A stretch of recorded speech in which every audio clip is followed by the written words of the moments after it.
Dari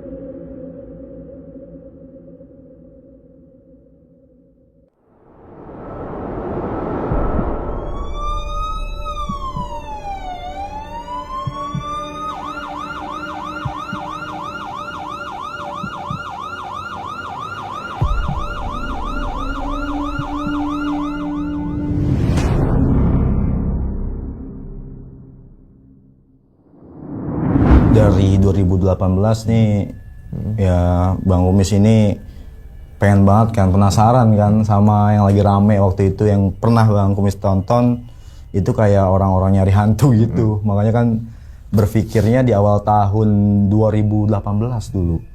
Pengen banget nih ngebikin YouTube gitu, tapi yang memang genrenya itu kayak orang-orang yang udah jalan duluan nih, kayak live mystery gitu kan. Ya udah akhirnya inisiatif dong. Tapi ya gue harus persiapin semua kayak alat dan yang lainnya sampai gak menutup kemungkinan kan butuh lokasi juga Bang, seperti itu. Dan pada saat 2018 awal itu memang gue berpikiran kemana ya, terus gue harus beli apa ya, cicil dulu kan. Gue beli peralatan udah, dan rumah gue kan di Gandul Cinere Bang, yang dimana memang itu gak jauh deket rumah terbengkalai Rumah Kentang yang dulunya lagi rame juga tuh, sempet dibikin syuting segala macem. Ya udah kan, gue coba untuk explore di situ kan untuk video pertama, karena gue basicnya memang orang yang bener-bener penasaran nih sama yang hal-hal goib. Gue tuh dari kecil nggak pernah ngelihat yang bener-bener the real itu nampak atau gimana. Ya udah kan, sekalian kita juga ibaratnya menjadi seni kan.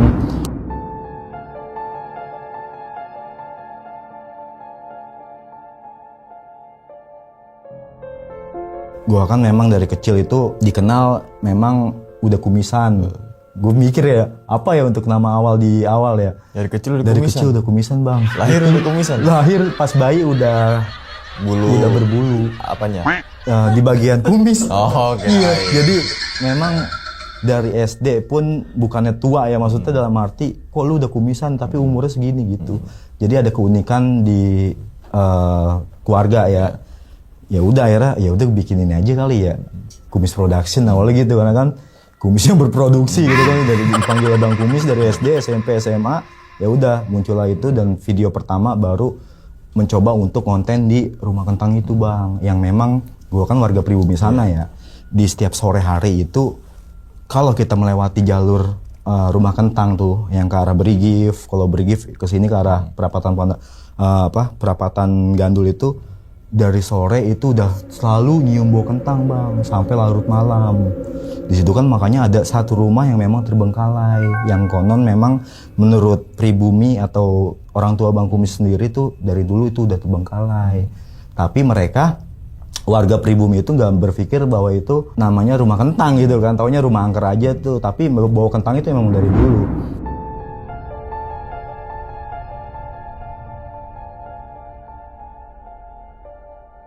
Akhirnya ya udah ngelihat channel lain kan, scroll, wih udah ada yang kesini nih gini-gini.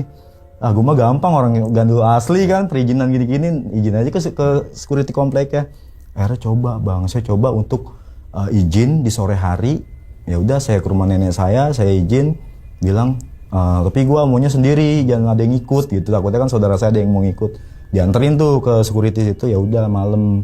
Akhirnya kan perizinan harus gini-gini, ya udah kita lengkapi semua. Akhirnya malam harinya itu Bang Kumis coba untuk, wah kok yang lain tuh gue tonton pada di atas jam 12, kadang jam 1. Gue start jam 9 gak mungkin kan gitu kan. Gimana rasa penasaran gue nih kalau mau ngelihat tuh hantu gitu kan. Akhirnya ya udah mutusin untuk berangkat dari rumah itu jam 11 Bang. Yang dimana memang gak jauh banget kan, tapi itu make sure dulu kan lokasi lagi, walaupun sorenya udah ada masuk ke dalam. Akhirnya ya udah kita modal tripod, modal center, sama handphone. Waktu itu kan pakai handphone masih kan. Akhirnya ya udah coba itu kayak ngerasain, wah ternyata orang-orang yang cari hantu itu ya kayak gini loh. Resikonya ya bener-bener gak cuma gua takut di dalam ada apa, karena kan basically itu gelap banget kan. Memang terbengkalai itu kan dalam arti gak ada lampu-lampu bang. Jadi memang butuh center yang kita punya. Dan gue pertama kalinya tuh seumur-umur ya dari kecil itu gak ngerasain ada interaksi, digangguin setan. Itu pertama kali main kayak gitu gue ngerasain kayak, ya Allah itu ternyata gue kayak ngelihat jendela langsung kayak pepek. Tapi kan masih positive thinking dong, dalam arti ya udah semoga aja itu cuma kelelawar kali atau ada binatang kali. Bismillah aja nih Bang Kumis baru pertama nih. Jadi kayak kita tuh kayak speechless ngomong sendiri. Mungkin karena rasa takutnya udah muncul kan. Ya udah. Dan di sana kan kalau kata orang dulu sama pribumi, yang angkernya itu yang banyak orang lalu lalang lewat itu ngelihat penampakan itu di lantai atas. Yang dimana memang terlihat dari covering Pertamina Cinere itu gandul, itu udah ngelewati tingkatnya dari rumah kentang itu.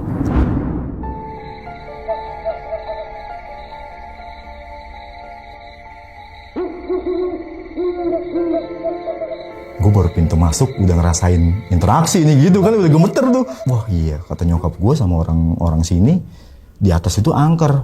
Wah ini jangan-jangan di tangganya nih, awalnya kayak gitu kan. Ya udah bismillah aja, dan di situ ada interaksi kedua yang dimana gue ditimpuk bang. Masya Allah, itu gue bener-bener, apa ada orang itu kita takutnya atau ada security-nya kali jahil nih. Gue bawa saudara enggak, orang gue pun enggak ada. Maksudnya kan bener-bener sendiri solo. Tapi terlihat emang batu kerikil itu yang mengenai badan tuh, dari itu belum naik posisi berapa meter, tangga terlihat tuh merah, tangganya begitu ke lantai atas, dan baru in frame dan lanjutin itu untuk penelusuran ngevlog ke atas, itu kan kesorot dong, ada lemparan batu tuh yang berasa, dan di center ke bawah itu benar-benar batu kerikil. Bukan orangnya jahil bang ya, sialan apaan sih ini nyambit-nyambit, siapa lu? Sambit balik kan, disambit balik, ternyata dia nyambit balik lagi. Wah berarti ini ibaratnya nggak mungkin ada orang. Kalaupun ada orang yang mau ngejailin gua, ngelemparnya dari mana? Dan dia masuk pun harus ngelewatin gua dulu kan di bawah. Dan akhirnya bang, gue coba untuk make sure bener nggak sih ini penampakan yang katanya orang-orang gandul, orang-orang pribumi, orang-orang lestari, orang-orang Pertamina bilang bahwa ada sosok cewek di atas. Akhirnya gue coba naik tuh perlahan dari tangga ke tangga rumah kentang itu yang memang lumayan tinggi ya. Ternyata gue ngeliat sekelibet. Seketika gue nyalain senter yang memang full color, terang banget, itu kayak biasa aja gitu. Setelah gue redupin, itu selibet itu, gue ngejar dong, apa itu? Bayangan apa? Sekelibetannya apa? Gue redupin lagi, dia ada lagi. Kayak warawiri begitu. Jaraknya lumayan, gue merinding juga sih ya pas ceritain. Jaraknya lumayan, tapi ya udah kalau kayak gini caranya, gue kan emang kayak banyolnya terlalu ini banget ya Betawinya ya. Kalau emang kayak gini banget, gue redupin sampai atas, gue tantang lu, nongol lu.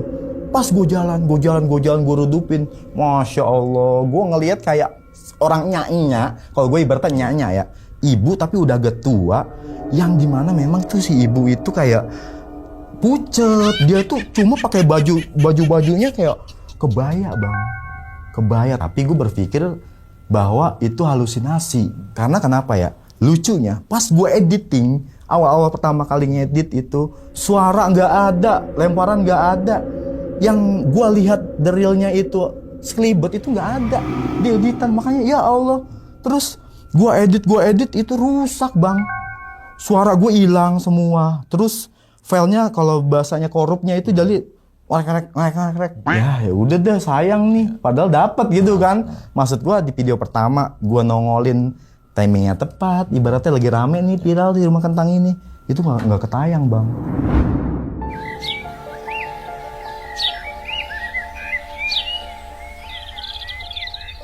Ya udah, seiring waktu berjalan gua branding di Instagram, gua ketemu relasi-relasi dong.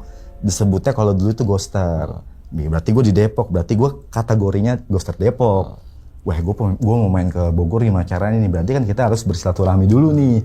Gue kontak ghoster Bogor waktu itu, ghoster Bekasi. Jadi baratnya yang gak jauh dulu nih, ghoster Jakarta yang Jabodetabek dulu. Ternyata yang memang relasi itu penting banget gitu kan. Ibaratnya dalam arti kita bersilaturahmi ke kampung mereka dan mereka mengasih lokasi awalnya kan. Dan alhamdulillah waktu itu gue berpikir bukan haji mumpung ya, maksudnya kayaknya susah banget nyari lokasi ya. Ternyata pas gue berteman sama kayak mereka ini, jadi gue dapet relasi lokasi. Yuk sahabat kumis, gue kan punya fanspage gitu kan dulu, yang ada rekomendasi tempat, yang ada punya lokasi angker, yang mau in frame bareng Bang Kumis, yang mau kalian uji nyali yuk. biar kalian juga make sure nih kalau Bang Kumis setiap tahunnya itu memang sendiri, nggak bawa orang, nggak bawa backingan. Gue sortir kan, wih sahabat Kumis Jakbar, Jaksel, Depok. Gue mikirnya yang jauh dulu kali ini dapet tuh. Akhirnya ada yang DM tuh, sahabat Kumis Jakbar itu merekomendasikan. Akhirnya di saat itu gue kontekan tuh, Bang, ini saya. Dia ngasih nama dong. Nih kalau lab abang namanya ini. Nih IG saya bang. Bang di Jakbar ada bang. Lokasi angker. Oh boleh. Kalau gue orangnya nggak mau tele bang. WA lu kirim aja. Jadi kita pindah ke WA kan lebih enak kan. Gue ada bang lokasi. Itu satu buah rumah yang dimana memang di dalam kayak kebun gitu, kayak hutan gitu kan. Gue bilang lagi dong, kalau gue pribadi gas aja nih. Gue sortir beberapa. Ada yang udah pernah juga rumahnya bro. Yang ini kayaknya belum nih. Mumpung awal tahun ini gue coba deh.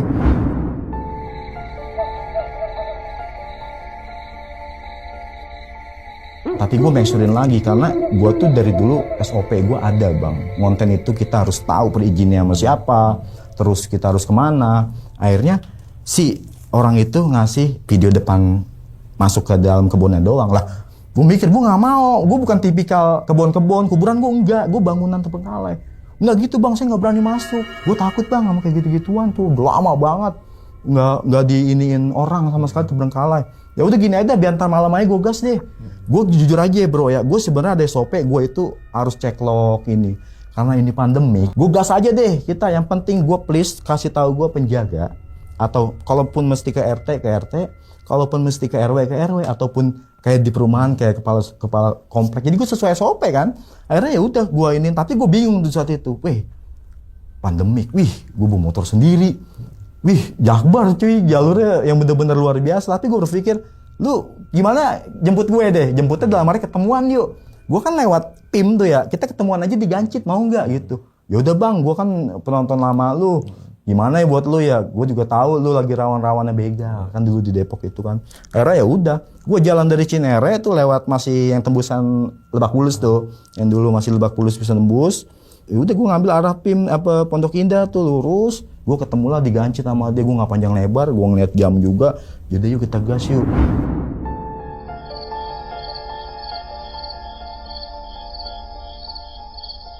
Akhirnya di situ gue ditemuin sama salah satu abang-abang. Gue make sure dong. Gue kan anti banget sama yang komersil lokasi bang. Karena gue dapet YouTube aja seberapa dulu sih. Bayarnya gede banget lokasi kan, gue gak mau. Lebih baik gue puter balik deh daripada gue boncos kan. Akhirnya gue tanya, bang ini saya diajak dia nih. Kebetulan dia penonton lama saya bang. Ngasih unjuk rumah ini bang. Dia tuh kayak ibaratnya emang mata duitan ya maksudnya.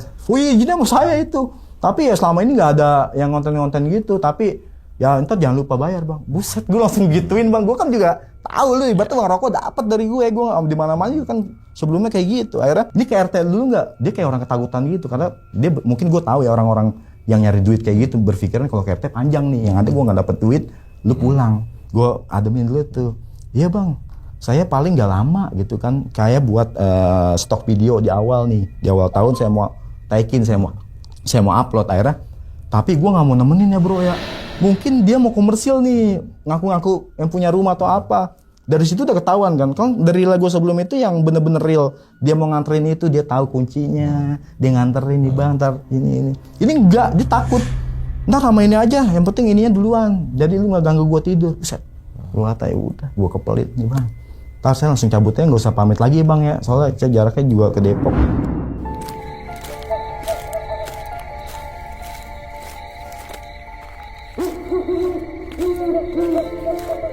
Gue jalan tuh langsung, ya udah temen gue tuh yang si subscriber itu kan, bang saya ikut nggak ya bang? Ikut gitu. Gue tapi kalau gue sendiri, gue orang tipikal nggak mau di backup bang. Ditemenin ini nggak mau. Lu kalau gue lagi momen solo explore, lu jangan. Tapi kalau emang lu mau in frame atau nyali, lu gue lepas. Tapi takut bang dia. Gue ini aja deh bang dah di apa jagain motor kita aja. Gue mikir, wah iya Jakbar cuy lagi begal. Gue aja sama subscriber sendiri masih ada takut bang. Dalam arti gue baru kenal dia di sosmed loh. Kalau dia bawa ngoleng temennya, bawa motor gue tiba-tiba, akhirnya gue ya udah gue pasrah aja kan. Oh iya bener juga, ya udah gini aja bang. Nanti nggak jauh dari pintu masuk, abang itu nunggu motor aja. Ya bang, emang pengennya kayak gitu. Saya aja takut kayak gitu-gituan. Yang penting saya seneng udah ketemu Bang Kumis langsung. Ntar foto lah apa. Saya udah turutin. Gue masuk langsung ke TKP, wah bener yang di foto dia kan. Ini apa sih kok kebun semua? Rumahnya mana? Gue dalam hati kan. Ya udah sahabat kumis, ini rumah yang memang lokasinya di tengah-tengah nih. Jadi ya sesuai bahasa gue pas ngonten itu kan. Kita ikutin aja yuk, iya. Tapi ya berdoanya Bang Kumis biar nggak ketemu sama binatang ya. Bukan paling takut Bang ya. Sama orang-orang jahat di dalam itu. Akhirnya gue berpikir ya udah Bismillah. Itu kok genteng, nggak ketemu-temu. Itu udah full terang ya. Masih kebun, mana sih gitu kan.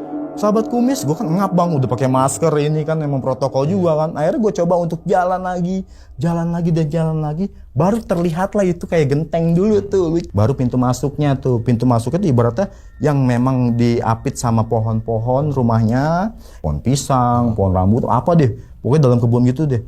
Ya udah, sahabat kumis, akhirnya kita menemukan lokasi yang memang kita jauh juga nih, lumayan nih gitu jaraknya.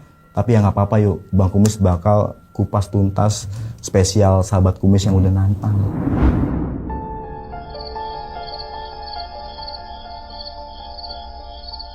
Gue coba jalan, aman tuh. Suara tokek dulu. Kan identiknya sama makhluk-makhluk kunti Bang yang resep sama gue kan. Gue gini nunggu tantang, suara tokek nih. Kalau 7 kali berhenti katanya kuntinya nongol mana. Itu gue masih aman tuh. Toke berhentinya itu nggak di angka 7 ternyata. Gue mikirnya masih ikut mitos-mitos gitu kan. Itu berhenti di angka 8 atau 9 ya udah. Wah, toke doang ya di sini ternyata ya. Interaksi juga mana nih. Oh, teman-teman mungkin belum masuk banget. Akhirnya gue pintu masuk banget pertama itu gue lewatin. Gue mulai aneh di situ Bang. Kayak gue ngerasa gue pengen ngomong di video gue tuh. Kok ini kayak ini rumah jangan-jangan ada bangkai tikus nih. Gue enak ya teman-teman ya, sahabat kumis ya. Gue kayak ngerasa nih rumah bau banget kayak busuk nih. Itu kan memang kayak rumah bukan kontrakan ya. Jadi satu rumah kayak Betawi gitu dipecak-pecak yang memang itu ada kayak kamar utama, ada kayak akses dapur dan ibaratnya kamar lagi. Pas gue belok udah dari pintu utama udah ngerasain bau awal pertama. Gue belok lagi, Masya Allah. Buset, gue pakai ini sorry ya temen-temen ya. Gue balik lagi kayak apa gimana nih, gue gak kuat baunya men. Semakin dalam itu semakin kendusnya parah Bang. Gue mikir nih bangke apa sih. Gue jalan lagi itu masih aman. Itu semakin baunya tuh kayak kita itu kayak di kandang kebo dicampur kayak kita tuh kayak di tempat perikanan gitu, ikan-ikan busuk. Baunya tuh udah hampir kayak gitu. Kita terangin lagi. Gue sorot ke bawah, Masya Allah. Jadi tuh dia tengkurap, ada pria tengkurap itu orangnya gemuk banget Bang. Dan itu dia nggak ada busana, celana nggak ada, baju nggak ada. Gue terangin lagi, Masya Allah. Ini ada kerongo yang binatang.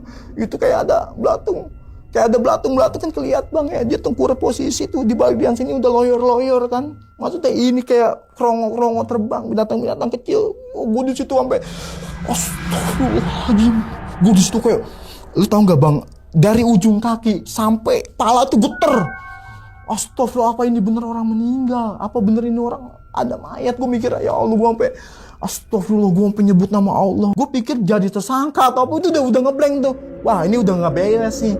Udah nggak beres karena semakin gue deketin semakin membusuk, semakin gue terangin tuh bener-bener mayat. Gue langsung kayak buru-buru untuk nyamperin temen gue Bang. Gue ngeliat lagi, gue takut, gue berpikiran gue gimana ini di kampung orang. Gue takutnya gue disalahin atau gimana. Gue mikirnya gue sepanjang jalan tuh gue harus nemuin tuh si penjaga sama yang temen gue yang sahabat kumis yang rekomendasiin. Gue berpikir udah gue paksi ini ada laporan aja dah. Gue emang nggak ada niatan untuk ini Bang. Kalau gue itu bawa ya udah nemuin lah, pulang aja yuk gitu. Terus wah ini gue bikin viral kan nanti biar video gue nggak ada di situ. Posisi yang gue pikirin yang ada di benak gue itu gue takutnya karena itu bener-bener pengalaman seumur gue yang bener-bener ngelihat bangke yang bangkainya bukan bangke hewan, ini beneran manusia.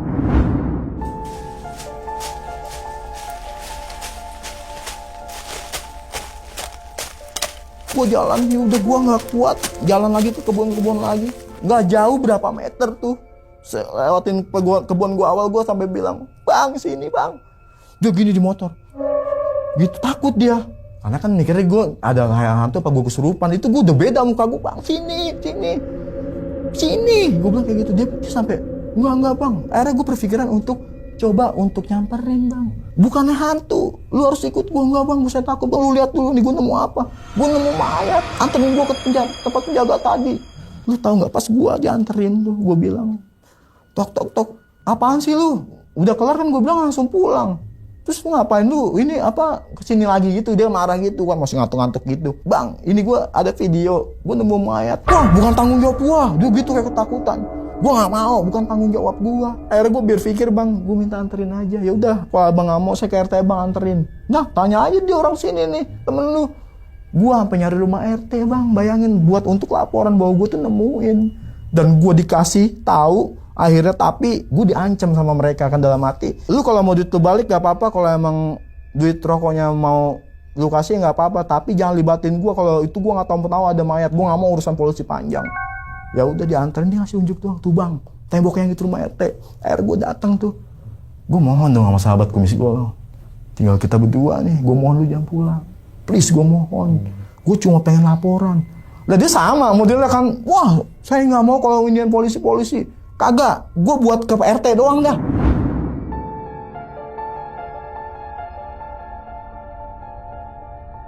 Assalamualaikum. Lama banget, assalamualaikum. Ada suara cewek tuh, waalaikumsalam. Gue gak tahu bininya atau siapa. Akhirnya udah pakai sarung serbet keluar. Apa? Gitu. Ada maling. Begitu, dia kan mikirnya kan rawan kan di saat itu. Ada maling. Pak, bisa ngobrol sebentar nggak Pak? Siapa dulu? Malam-malam ke rumah orang. Ke rumah RT ada waktunya, tahu diri dong. Gue udah diomelin, gue nangis di situ Pak. Lihat video ini Pak. Video apa dulu nih? Jelasin dulu. Ya udah nanti dulu. Temen gue tadi bantuin kan. Pak, ini dia nemu mayat di rumah yang kosong itu Pak. Gue langsung, wah, coba. Yang video-videonya gimana? Maksudnya gimana? Coba gini aja dah KTP lu. Gue ngasih dong KTP. Jadi gue kan ibaratnya udah kayak bukan nyerahin diri. Maksudnya gue bener-bener mau jujur aja udah gitu. Gak mau gue langsung pulang. Dia liat KTP. Kaget bang, Buset, kota Depok, ngapain kesini-sini? Dengerin dulu, Pak. Makanya, Pak, ini teman saya bilang, saya ditantang dia. Saya nyari-nyari hantu, Pak. Apa namanya, Pak? Saya bilang kan, Bapak yang udah setengah tua, Pak. Saya kerja malamnya tuh nyari-nyari hantu. Nah, saya ini teman saya orang sini. Saya nggak tahu ini. Tiba-tiba ada ini. Wah, ini nggak bisa nih. Lapor RW harus ke polisi. Lu KTP tahan dulu, nggak bisa pulang. Gua itu dalam hati bang berpikir nggak ada niatan pulang. Kalau udah pulang dari awal kan, gue jelasin lagi, make sure lagi ke RT-nya. Kalau saya awal tahu begini, saya mau kabur bisa. Saya berpikir tuh, buset deh, itu mayat Pak. Wah ya udah, dia langsung kontak si RW, dia nelpon kepolisian terdekat. Gak lama, lu jangan kemana-mana, gue ganti baju dulu, gitu. Buat nelpon RW tuh rame, gak keangkat-angkat tuh. Akhirnya kita nyamperin dong, ibaratnya ujuk-ujuk, nyamperin. Weh, bangun ini. Yuk kita telepon polisi nih, ada jenazah katanya nih. Di rumah kosong yang dulu pernah kita sidak. Gitu. Jadi tuh sebenarnya rumah kosong itu di sidak itu memang dulu sebelum Covid itu bekas sambung ayam, judi, orang-orang mabok nongkrong di situ. Dia kaget RW-nya kan, ya udah polisi udah ditelepon, udah aman. Ya udah kita ke TKP dulu nih. Ini dia yang nemuin nih. Lah malam-malam nemuin gimana ceritanya? Jadi salah paham lagi bang tuh ke RW. Dah, ntar lu gue jelasin masalah si RT-nya gitu. Jadi dia nyari-nyari hantu nih, nggak tahu, nggak sengaja ditantang sama dia nih. Nah dia bocah kampung sebelah nih, gitu. Akhirnya pas yang dia temuin ini bukannya hantu, mayat itu. Kita nggak harus tahu nih mayat siapa, warga kita apa bukan atau siapa. RW udah ganti baju, gue langsung ucuk lagi ke TKP. Buset tong, lu ini jalur rawan, gitu. Ini aja ditutup. Disegel kayak gitu karena apa? Udah dilarang judi-judi di sini, banyak orang jahat di sini. Lu ngapain orang Depok semari-mari?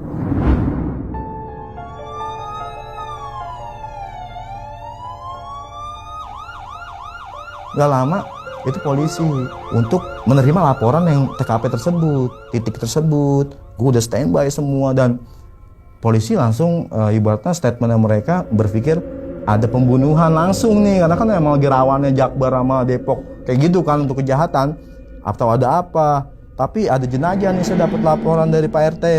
Oh iya Pak, baru gua tuh. Wah kamu siapa? Gini. RT ngomong, Pak jadi kronologi gini. Gua langsung sanggah bang dalam hati. Pak RT, saya nanti ada satu omongan yang maksudnya ada tambahan dong ya. Ibaratnya, gue pengen gini bang, gue berpikir gue mau nanti interogasi tertulis biar gue sesuai apa yang di video. Karena kan ngeri kan, takutnya gue diindikasinya si pembunuh tersebut atau apa kan kita, namanya sekarang kita bukan nyalain polisi atau gimana yang ngerinya. Akhirnya udah tenang aja kamu. Lah gue posisi udah, pala gue udah bekonde bang, ibaratnya udah mikirin yang, aduh udah gimana ini, gue nelpon orang rumah, gue takutnya nyokap gue shock. Warga gue udah gue biarin aja dah. Akhirnya, oh ya udah kita sama-sama ke sana tapi nanti kamu jangan pulang dulu. Oke Pak, tapi tadi saya bilang ke RT ya, saya minta nanti tertulis Pak. Bapak tulis itu sesuai dengan alur video apa yang saya jalan, apa yang saya nemuin. Wah itu ngeri bang. Saat itu ngerinya kita indikasi pembunuhannya atau kita dibalikin jadi pembunuh kan kacau. Gue mulai di situ, wah udah parah di situ. Era udah pada inian tuh, ibarat udah pada jalan itu, udah pada ngeliat, udah pada geleng-geleng lama ini kayaknya. Karena kan baunya udah ini. Karena tuh mungkin gue berpikirnya mungkin kalau tetanggaan atau rumahnya itu bersebelahan, sebelah masih permukiman, itu bau kan endus. Berpikirnya di situ. Karena jalur pintu masuk ke dalam dapur itu jasadnya itu posisi ke arah kamar mandi tengkurep.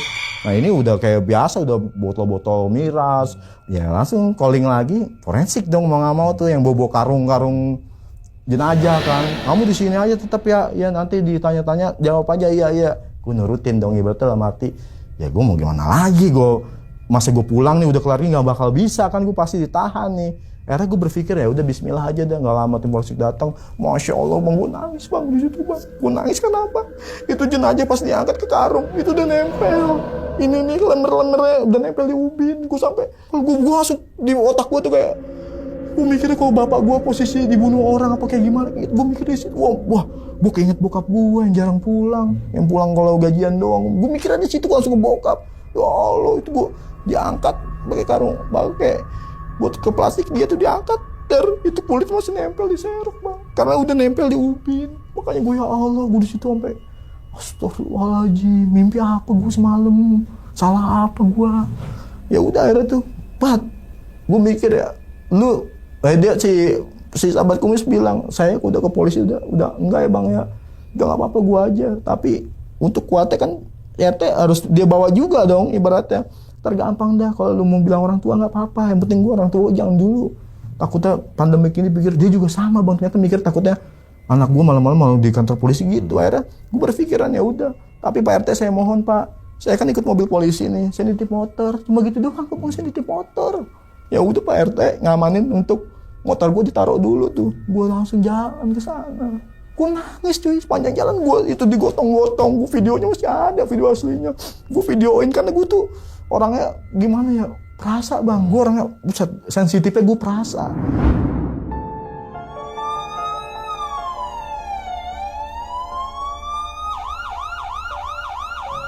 Dia kan pasti di autopsi atau masuk ke ruangan berbeda, gue dilempar di ruangan berbeda untuk diinterogasi, ketik tuh lanjutan. Gue bilang ya Allah, disitu gue nangis.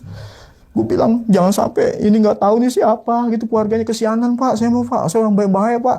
Ini Bapak kalau mau ngeliat sih mau orang ini ya nih, sampingan saya juga, walaupun saya kerja saya nge-YouTube Pak, nge-YouTube juga ibaratnya buat sampingan doang, udah ini banget Pak, saya bilang.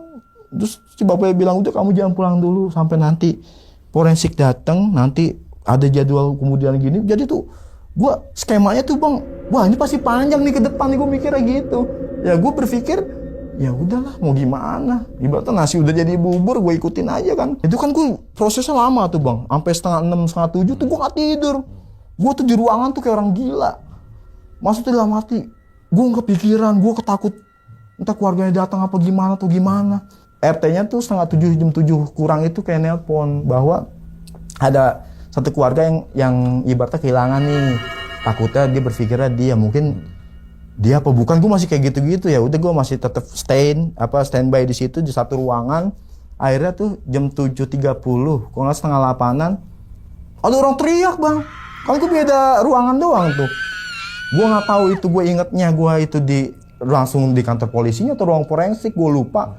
Itu ada mama teriak nangis. Udah gini nama polisi, Mas, jangan-jangan ini keluarganya bener. Wah saya takut Pak. Gue tenang aja tenang. Gue takut bang. Itu keluarganya ternyata. Berarti indikasi, mungkin kan himbauan si RT RW yang share ke grup lingkungan itu sampai nih bahwa ada mayat ini identifikasi ini bentuknya. Kan biasanya gitu kan kalau ada kejadian, mungkin nih jangan-jangan ada kampung sebelah atau tetangga yang memang kehilangan dan ternyata dia make sure telepon datang mastiin tuh bahwa yang dicari atau bukan, ternyata bener. Itu suara ibu-ibu nangis, gue di situ makin nangis bang, gue takutnya dalam arti gue dikasih gambaran pembunuh, gue dikasih pikiran gue terlibat, itu yang ada di otak gue. Nanti gue mikirnya ya udah bismillah aja dah. Akhirnya tuh, Bat, kamu diam di sini dulu ya, jangan pulang dulu pokoknya. Gue kan nurut aja ya.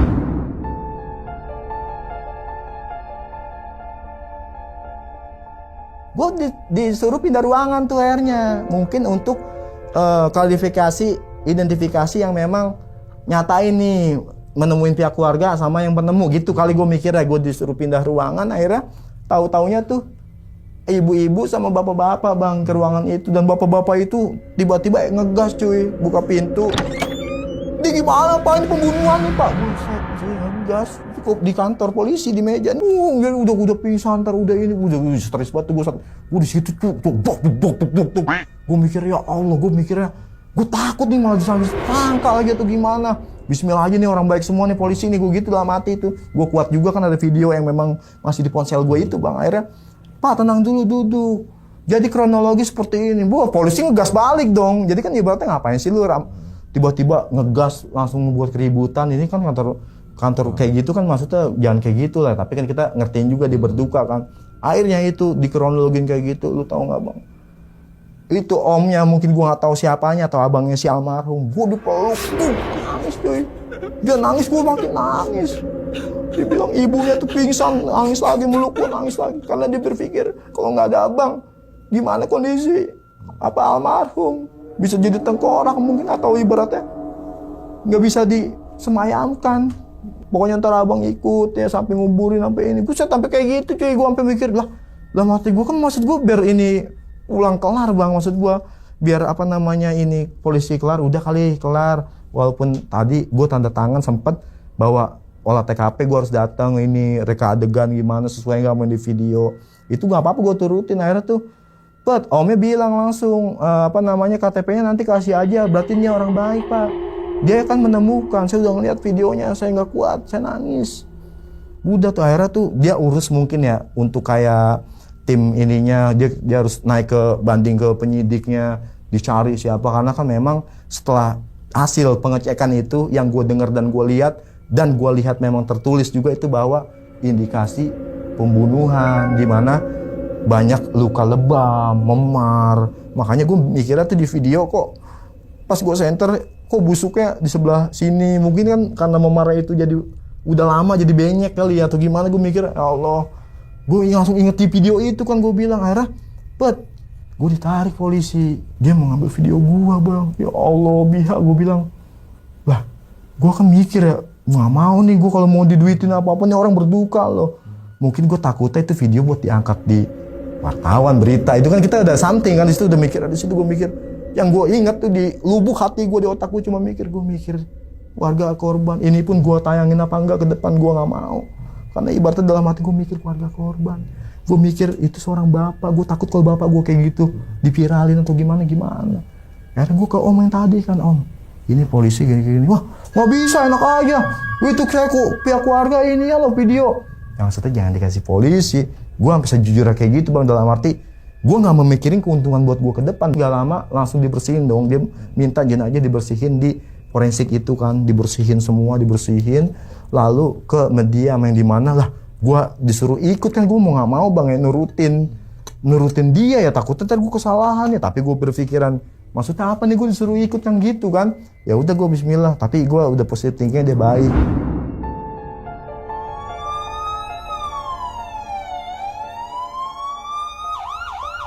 Akhirnya nggak lama tuh udah dikemas semua.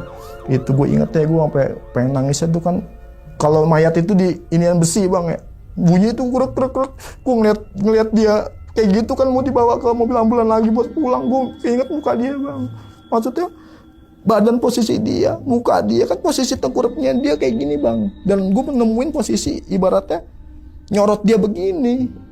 Karena kan ininya udah benyek begitu, jadi udah lenger begitu. Akhirnya gue kan besi gitu kan, bruk. Ya gue nangis di situ, gue bilang, wah ibunya udah pada pingsan lagi ini. Ikut akhirnya tuh ke rumahnya, sampai gue berpikir, anjir kok jadi panjang kayak gini cuy, gue belum pulang, gue belum apa, walaupun gue dikasih makan, seenggaknya gue belum tidur, belum apa ya. Tapi gue mikir, ya udah ini beneran jalannya kayak gini kali mungkin dari Allah, gue ikutin dah biarin. Akhirnya bang, gue itu langsung ke rumah dia, dan di situ gue cuma dibilang sama keluarga, pokoknya ikutin sampai penguburan. Gak apa-apa kalau kamu mau pulang atau gak diizinin sama keluarga, saya telepon keluarga kamu, gak apa-apa. Gue langsung statement dong ke om, jangan dulu dah om, keluarga nanti dulu, saya takutnya saya di kampungan orang bikin ulah apa gimana, namanya orang tua kan, kita mikirnya gimana. Akhirnya itu gue ikutin pemakaman, dan lu tau gak bang, gue sampai mandiin disuruh ngeliat, mandiin aja disuruh ngeliat, terus gue dia mau dikafanin, jadi itu kayak lu keluarganya dia yang harus nyaksin atau anak kandungnya, bayangin sampai segitunya. Itu permintaan dari istri sama si omnya itu, gue nggak tahu itu abangnya dari bapaknya atau kakaknya dari istrinya. Makanya tuh gue turutin, ya Allah, berarti gue inget banget tuh, berarti ya Allah bapak, saya meniat baik, gue dalam hati, walaupun takut gue, saya niat baik pak, bukannya apa-apa nih, karena saya berpikir kalau saya kabur bisa aja gitu aja di dalam hati tuh. Akhirnya tuh ya udah, gue kelar kayak gitu, berpikir ya nomor gue udah di-save sama dia. Sampai gue pas mau pulang itu, indikasi keluarga dan abangnya, anaknya nih maksudnya dipanggilnya si abang, omnya dan istrinya bilang, istri almarhum, bahwa nanti sering-sering main, nanti kalau habis olah TKP ini mampir aja, terus nanti jangan lupa kita ada pengajian 3 hari gitu. Gue tuh nyeselnya di malam pertamanya ngaji, gue nggak datang karena gue kurang tidur, gue stres juga di rumah, gue mikirnya di situ bang. Tapi gue statement ke mereka bahwa ya udah bu, saya nanti bakal datang 3 hari. Om juga udah foto KTP saya, minta WA saya, kalaupun saya nggak datang nggak apa-apa, kalian samperin. Saya mau dari awal juga udah nurut mulu orangnya.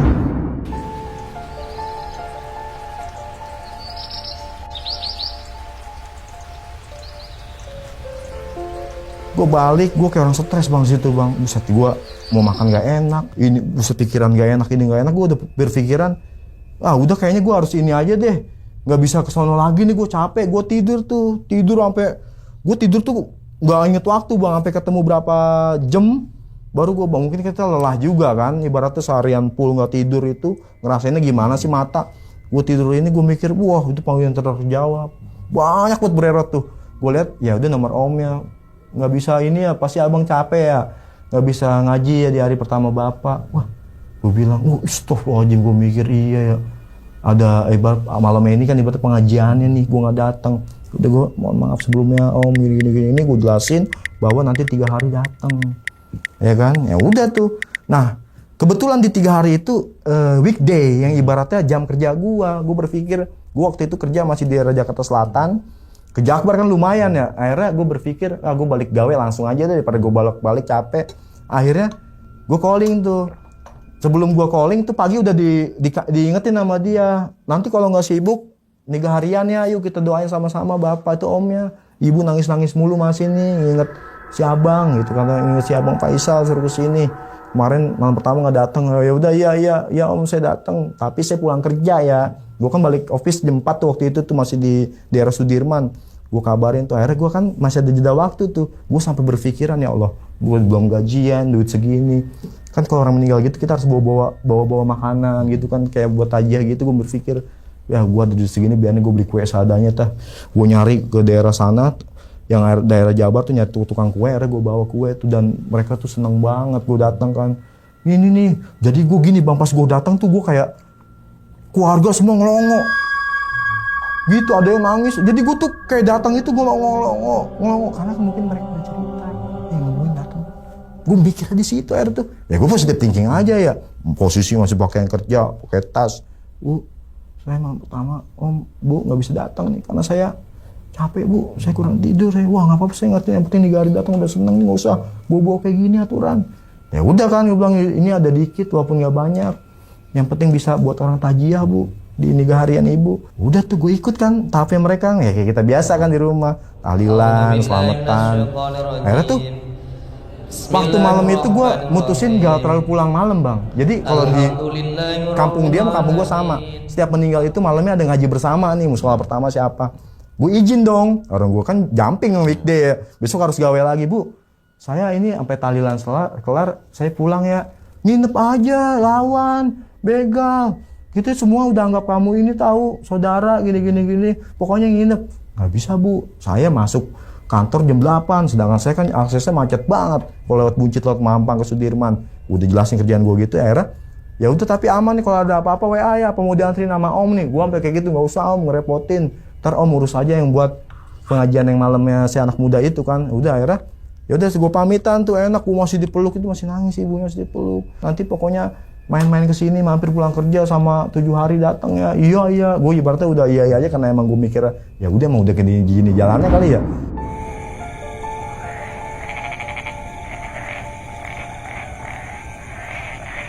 Setelah gue nyampe parkiran kan rumah dia, gue ngeluarin motor ribet banget tuh karena kan orang kampung pada tahlilan ya. Gue keluarin, aman gak? Apa Bang Faisal? Aman, saya pulang ya. Iya. Akhirnya ibunya datang, gak lama ucuk tuh omnya. Mas, sini mas. Omnya tuh, yang omnya yang gue ditelepon itu, yang sampai gue kontak kan. Sini. Ya ada apa lagi ya? Ada yang ketinggalan apa enggak? Enggak. Mas, ini dari ibu mas. Harus diterima. Kalau nggak diterima saya yang kena, dia marah. Gue megang tuh amplop, emang amplop coklat. Wah ini apaan nih? Gue gitu kan, gue tanya balik, ini apaan nih Pak? Mungkin bentuk terima kasih ibu sama keluarga nih mas nih. Sama sisa uang inian tajiah apa-apa. Gue nggak tahu, udah nggak paham tuh. Wah gue kata, gue nggak mau ya. Ibaratnya dalam arti, masa iya gue ambil kan gitu. Gue mikirnya orang lagi berduka, kok malah ngasih duit, bukan kita sedekahin. Akhirnya itu, gue nggak terima tuh. Enggak, udah. Saya nggak mau Pak, saya juga kan nggak sengaja nemuinnya ini, saya juga ibaratnya nggak ada pikiran kayak gini-giniin. Sampai gue cemes aja tuh yang masalah polisi ya, yang video saya pun saya nggak ini ke polisi, mau saya nggak ada niat jahat dari awal Pak. Udah mas terima aja, ini bentuk terima kasih. Ya mungkin kalau gue pegang kita nggak tahu tuh tebel ya. Nah gue langsung berpikir ya, oh gini aja nih, gue kerjain balik nih, maksudnya kerjain dari dalam otak gue nih. Ya udah saya terima, tapi saya mau sedekahin di 7 hari nih.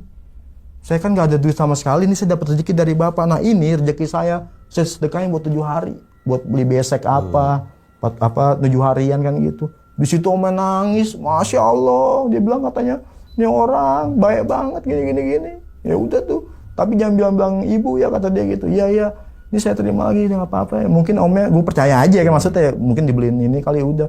Ya udah gue pulang tuh. Saya pulang, udah pamit, hati-hati seantarnya. Enggak usah. Gue jalan Bang. Gue jalan pulang itu kan dari gang dia udah lumayan ya, ke jalan rayanya maksudnya kan, masih di dalam kampung. Gue jalan tuh kayak gue ngerasa alhamdulillah gue 3 harian lega. Gue capek nih di buat aku, gue capek, gue butuh istirahat, gue pengen buru-buru pulang. Tapi di pikiran gue tuh nggak ada kayak medi atau nggak ada takut apa-apa, emang nggak ada sama sekali. Begal doang emang tuh lagi pandemik itu kan. Akhirnya di saat gue keluar tuh memang udah ngerasain beda Bang, itu berat banget lah. Gue naik motor berat awalnya nih. Lah kok berat ini, kenapa ya? Apa ban gue kempes ya? Wah kalau gue berhenti di sini ntar orang ngebacok langsung apa-apa. Gue positive thinking aja kali. Ntar nunggu tukang tambal ban atau tubles. Gue jalan-jalan lagi. Jalan raya lumayan udah mau kelihatan, baru kok makin berat tuh. Nah di situ gue udah mulai kayak keluar dari gangnya dia tuh kayak teng. Gue kalau udah kayak gitu tuh kacau Bang Parno. Ini kayak naik semua teng. Apa dia kali, gue mikir gitu ya. Jadi lu kayak ngerasain naik motor berat kempes, diantara itu sama diantara lu kayak ngeboncengin orang kan beda Bang. Kita naik motor sendiri sama ngeboncengin. Di situ gue udah was-was tuh sepanjang jalan tuh. Gue takut, gue nunggu arah-arah yang terang-terang tuh mau PIM, baru gue minggir ya, make sure tuh ban bocor apa enggak. Itu kan masih tuh naik jalan layang, itu kan nggak usah berat. Akhirnya tuh wah ya udah gue mutusin, ngeri juga nih kita di pinggir jalan walaupun terang kan, orang babet ini. Ya udah gue balik aja dah. Akhirnya Bang, lucunya ya, gue sampai berpikir ini nggak beres nih. Rumah gue turunan gitu kan, kayak mas perumahan gitu. Baru Geria Melati turunan. Akhirnya tuh, terus pas turunan tiba-tiba, pas udah masuk ke gang gue, lah enteng cuy. Gue berpikir di situ kok enteng. Wah ya udah dah. Berarti ini kali ya firasat gue gitu kali ya. Gue nyampe depan rumah, gue buka langsung. Gue lihat, lah nggak bocor, depan belakang nggak bocor, belakang nggak ada apa-apa. Wah udah buru-buru masukin motor lah, gue masukin motor. Akhirnya gue coba untuk nenangin diri tuh. Gue bersih-bersih biasa. Gue udah di situ udah bener-bener istirahat.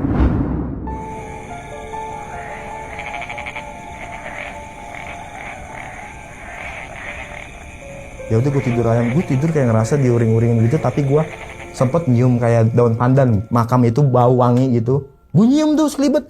Wah gue berpikir ya udah ini nenek gue kali ya datang atau apa, berpikir kayak gitu. Ya udah gue uringan. Gue kesini salah, ke situ salah. Pas gue madep ke jendela gue yang memang gue jendela 2, ini ventilasi ini ketutup, ini gue ibaratnya jendela yang transparan. Masya Allah, gue kaget banget bang. Gue ngeliat orang setengah badan, palanya botak. Gue langsung berpikir, berarti bapak. Begitu dalam hati. Berarti bapak. Astagfirullahaladzim. Gue tegesin lagi. Sampai lampu gue nyalain tuh hilang. Sebelum lampu gue tegesin tuh kayak senyum doang. Wah nggak beres nih, gue kabur bang.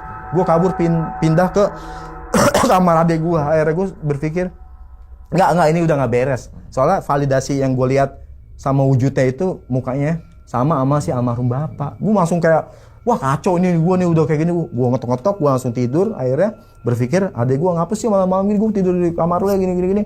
Ya udah iya nggak apa-apa. Besok gue ceritain dah. Nah di situ gue berpikiran untuk cerita untuk keluarga bang.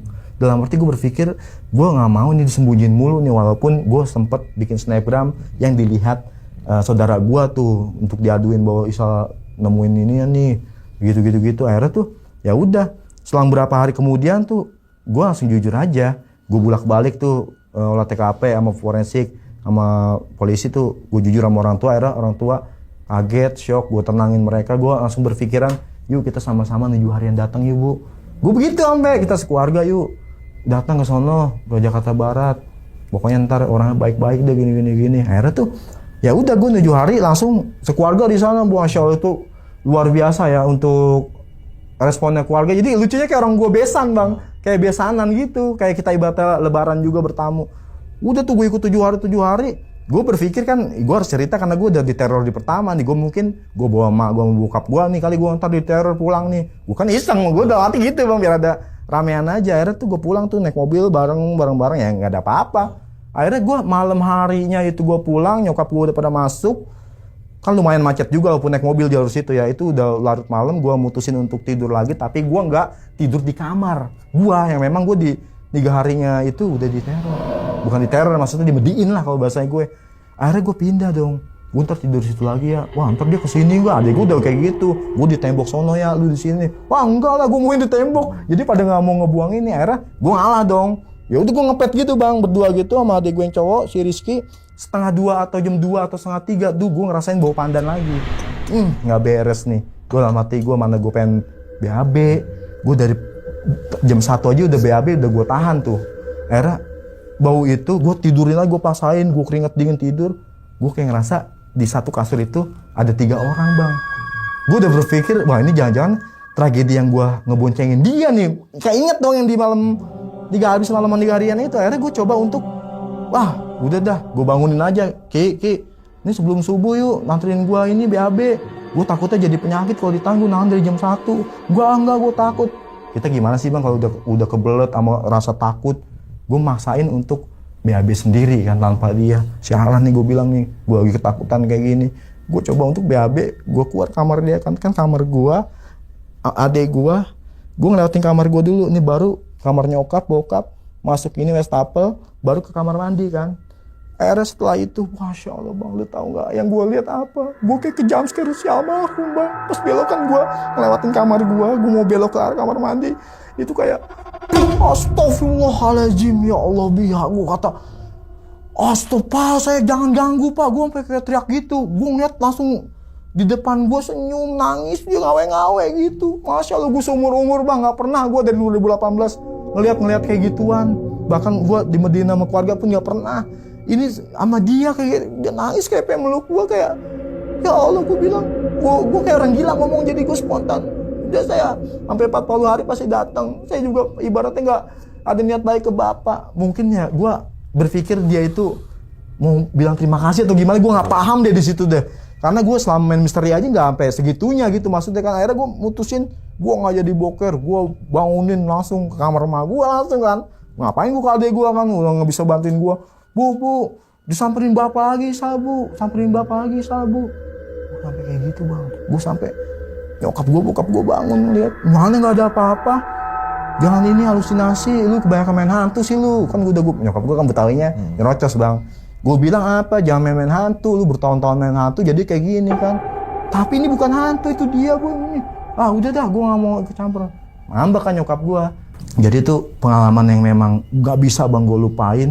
Yang gue sampai berpikir, ya Allah kenapa Allah ngejabah atau ngebalas doa gue seperti ini gitu. Bayangin ya bang ya, lu yang selama ini nyari hantu, tapi lu malah diteror sama hantu yang lu temuin gitu. Dalam arti bukan diteror ya kalau bahasanya gue ya.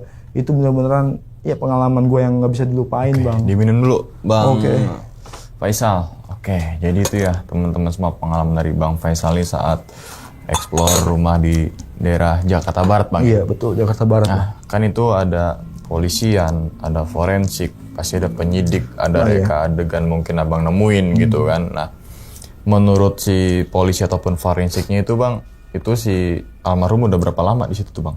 3 minggu, hampir sebulan. Karena yang pas dilihat dari olah TKP sama kejadian itu memang digeletakin gitu aja si korban. Bahkan sempat dipukul dulu, kalau bahasanya gue kan dibantai bang, dibantai dulu di situ. Oke, dan itu bisa di situ 3 minggu. 3 minggu. Oke, ya. 3 minggu. Nah, diindikasiin korban pembunuhan. Korban pembunuhan keroyok gitu, maksudnya dibantai gitu.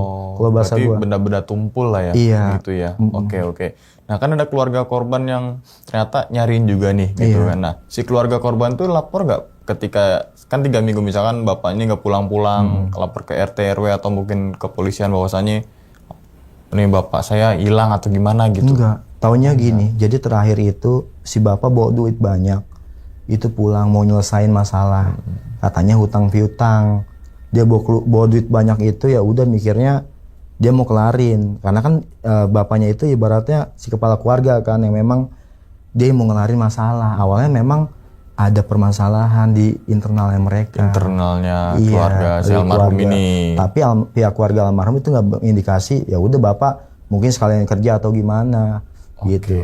Nah, dan di situ kan ternyata tempatnya itu dulunya bekas-bekas apa ya, tindakan-tindakan yang kayak mungkin sabung ayam dan sebagainya gitu judi, ya. mabok. Mungkin masalahnya di situ juga kali.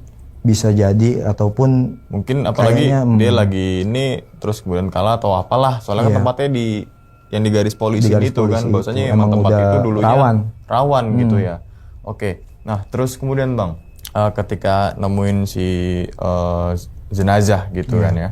Gue sih kepikiran bau bangkai ikan aja udah lumayan tuh. Iya, udah busuk, amis dan sebagainya deh gitu kan. Enak banget. Ya. Nah, berarti pas abang ketemu atau ngeliat pertama kali itu kondisi dia tengkurap. Nah, mukanya kelihatan nggak? Kelihatan jelas? Jadi jelas.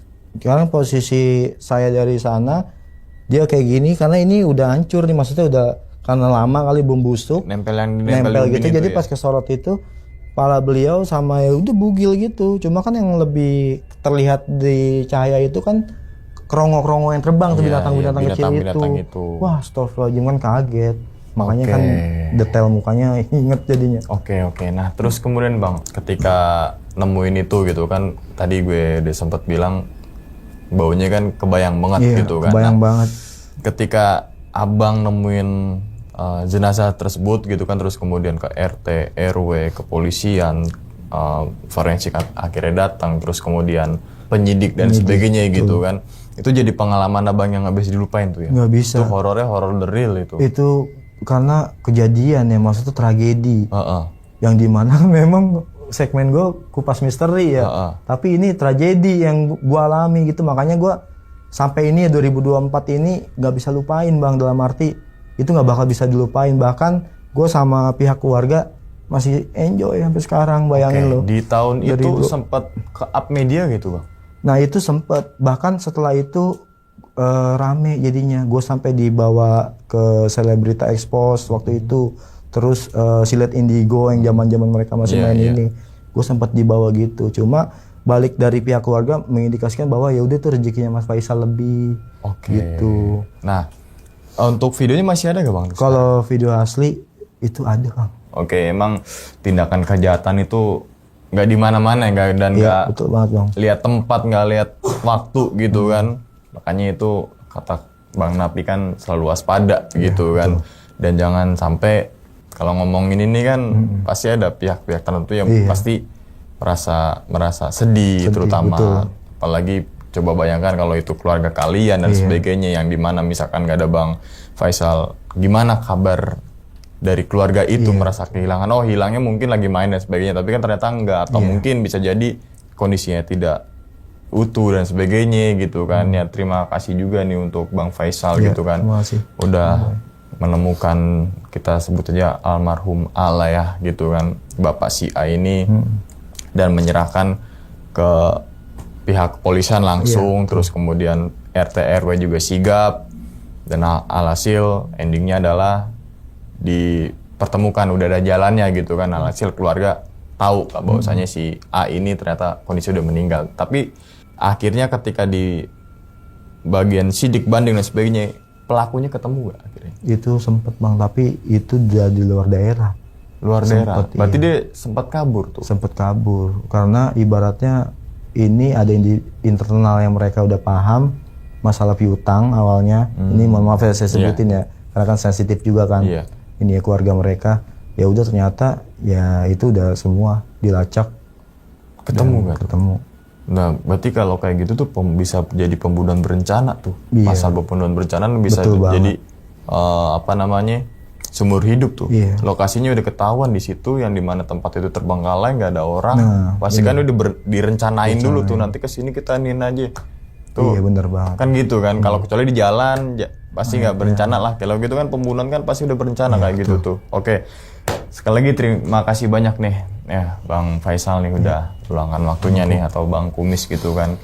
Kita doakan semoga keluarga almarhum juga tabah gitu Bang ya, dan juga almarhum juga diterima semua amal ibadahnya. Begitu juga dengan Bang Faisal, sehat selalu Bang, panjang umur dan juga murah rezeki Bang. Begitu juga dengan nonton nih teman-teman yang di rumah nih. Oke, dan ingat teman-teman semua, cerita dari Bang Faisal ini atau Bang Kumis ini bukan untuk nakut-nakut nih teman-teman semua. Ketika bepergian, ketika mau mungkin teman-teman semua menjadi konten kreator yang ghost, apa namanya Bang? Solo explore gitu kan. Tapi enggak nih, tapi jadilah tapi ambil sisi baiknya dan juga buang sisi buruknya. Sekian dulu pada video kali ini, dan nantikan video-video gaib berikutnya. Hal gaib itu muncul ketika sugesti kita buruk. Wassalamualaikum warahmatullahi wabarakatuh. Selamat beristirahat.